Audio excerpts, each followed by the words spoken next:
I think one thing that's particularly interesting about influenza is that a lot of the research questions that we have are questions that have plagued humanity for 100 years or more.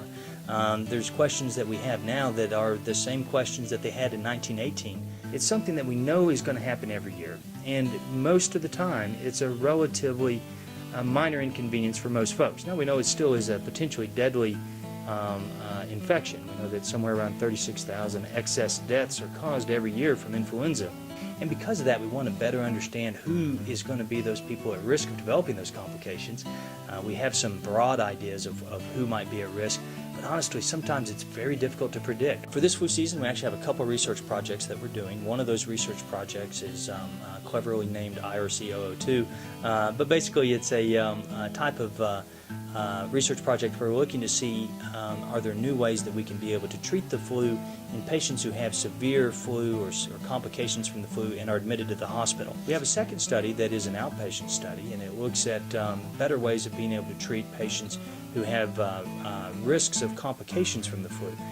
A third study that we have that we're doing this year, again working with partners at the federal level, is a study that compares oseltamivir actually truly versus placebo for patients at low risk from complications from the flu. This may seem a little bit odd because oseltamivir has kind of almost become a standard therapy, but it turns out that we don't know much about what the effect of oseltamivir is in people who are at low risk of complications. And so we have to have that data to be able to balance the side effects versus the benefit of oseltamivir or any other medicine when we think about treating the flu. A fourth study that we have, this is actually the third year that we've done it, is looking to try to develop a diagnostic tool to be able to better diagnose flu without using sort of high-tech things. When you go to your doctor right now, they typically put a Q-tip kind of down deep in your throat. It feels like they've touched the back of your brain sometimes, but what they're doing is they're looking for protein particles from the flu virus, and then they have a chemical kit that they put that swab in to see if that protein is present or absent. With that particular test, unfortunately, it's not very sensitive, meaning it misses a lot of the cases of the flu that could be present.